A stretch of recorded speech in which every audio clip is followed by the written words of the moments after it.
எட்ரா கொக்கி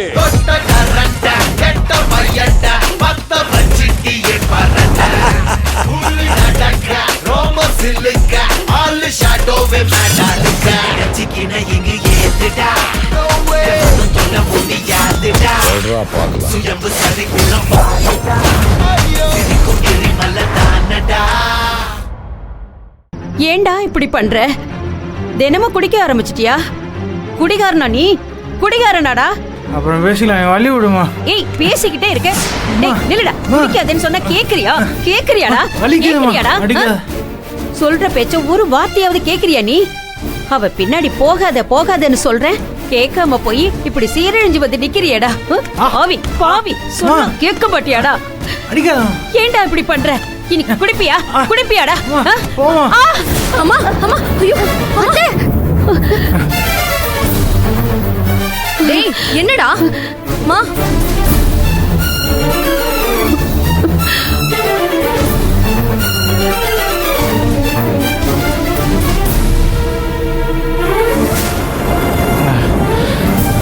தூக்கம்.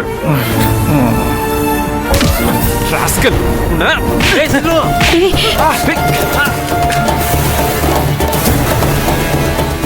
என்னங்க?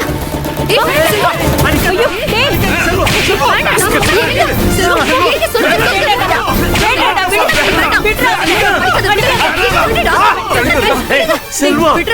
டேய் ஏற்கனவே அவன் நிதானம் இல்லாம குடிச்சிட்டு வந்திருக்கான். அவனும் போய் இப்படி அடிக்கிறியடா. ஏதாவது ஒண்ணு கணக்கு ஒண்ணு ஆச்சுன்னா என்ன பண்ணுவேன்? சாகட்டும், போய் தொலையட்டும். இவன் நம்ம குடும்பத்துக்கே தேவையில்ல.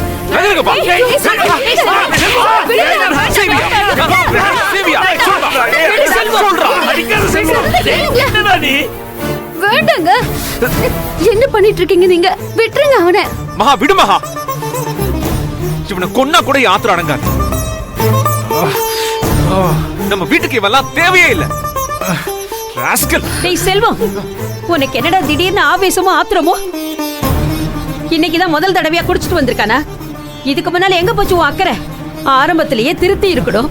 இப்படி ஆடு மாடு அடிக்கிற மாதிரி அடிக்கிறியடா.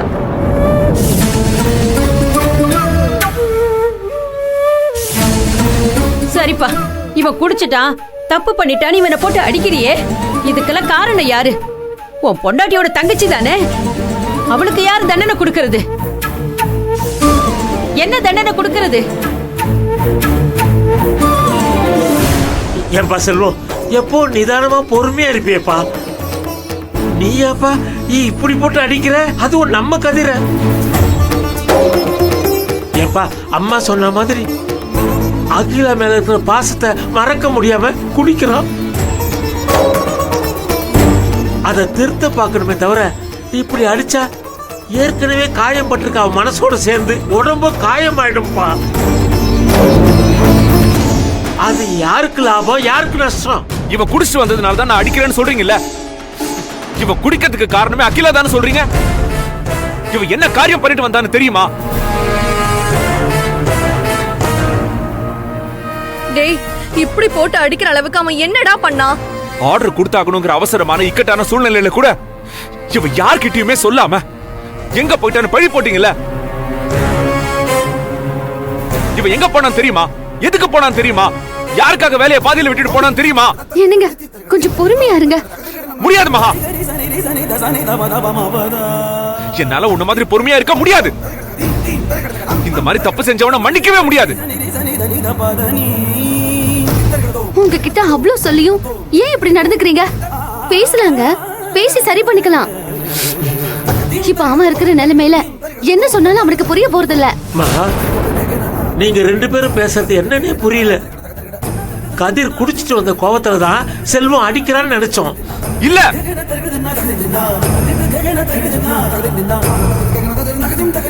அவன் குடிச்சதுக்காக நான் அவன் அடிக்கல. ஆடு மாடு அடிக்கிற மாதிரி அடிக்கிறேன்னு சொல்றீங்களா? அறிவு இருக்கிறவன் செய்யற வேலையை அவன் செஞ்சிருக்கான். ஏய் அப்படி என்ன தாண்டா செஞ்சான் சொல்லு. சொல்றேன். ஐயோ, நான் தான் சொல்லணும். ஏன்னா பாதிக்கப்பட்டவங்க யாரும் பேச மாட்டேங்கிறாங்க, வாய் மட்டும் சும்மா இருக்காங்க. நான் தான் சொல்லி ஆகணும். என்னால வேடிக்கை பார்த்துட்டு இருக்க முடியாது. நீ ஏன் தலை குனிற? இவன் செஞ்ச காரியத்துக்கு நாங்க தான் குடும்பத்தோட சேர்ந்து முன்னாடி தலை குனிஞ்சு நிக்கணும். என்னப்பா சொல்ற? இன்னைக்கு காலையில அகிலா ஆசீர்வாதம் வாங்க நம்ம வீட்டுக்கு வந்தா இல்ல, அதுக்கப்புறம் என்னாச்சு தெரியுமா?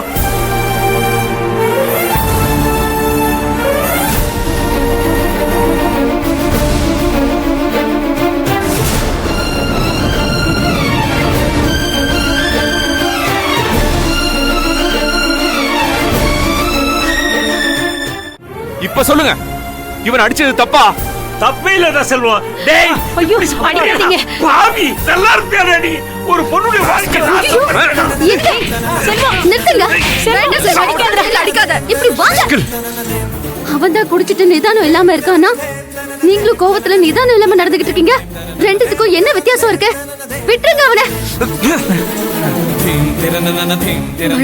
என்னடா செல்வம்? டேய், போடா வெளிய. டேய், ஏங்க, டேய் செல்வம். டேய், என்ன பண்ற நீ? போடா. விட்றா. ஐயோ, ஐயோ, கதிரே. ஐயோ, டேய், கதிரே இப்படி பண்ற? ஏன்டா இப்படி பண்ற? மாமா நீங்களாச்சும் சொல்லுங்க மாமா. கூப்பிடுங்க மாமா அவரை. நீ பேசாம இரு மகா. உன் தங்கச்சி வாழ்க்கையை அழிக்க பாத்துருக்கலாம். என்ன மாமா நீங்க? சப்போர்ட் பண்ணி பேசுறியே. ஐயோ, டேய் வெளிய போடா. என்னங்க பண்ண டேய், காரியத்துக்கு என்ன மாதிரி பண்ணிக்கிட்டு இருக்கீங்க நீங்க? கொஞ்சம் அமைதியா இரு.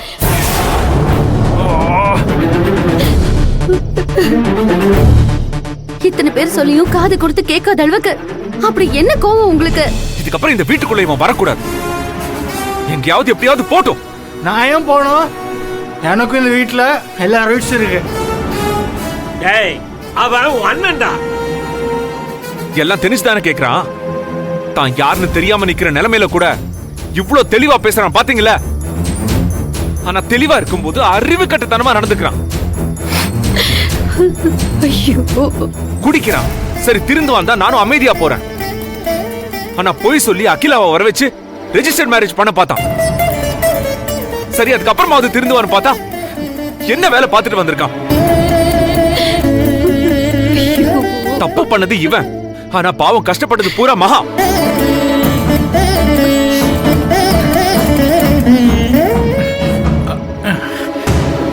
அதானே என் தம்பி என்னடா புது ரூட்ல போறானேன்னு பார்த்தேன். சுத்தி வந்து பொண்டாட்டி பக்கத்துல நின்னுட்டான்ல. இவனே ஒரு திருந்தாத கேஸ். இவன் அவனை சொல்றான். ஆர்டர் முடிக்க வேண்டிய நேரத்துல கார்மெண்ட்ஸ்ல இருக்க முடியாம, யாருக்கும் சொல்ல கூட முடியாம, தன்னன் தனியா அங்க இங்கன்னு அலைஞ்சு திரிஞ்சு அகிலாவை கண்டுபிடிச்சு காப்பாத்தி எக்ஸாம் எழுதி வச்சுட்டு திரும்பினா இந்த பக்கம் அஸ்வின் பிரச்சனை. அவனை சமாளிக்க வேற ரூட்ல வண்டி அனுப்பி மெட்டீரியல்ஸை சரியான நேரத்துல கொண்டு வந்து சேர்த்திருக்கான். இதெல்லாம் லேசுன்னு நினைச்சீங்களா? உண்மைதான்ப்பா. அத நினைச்சாலே நடுங்குது.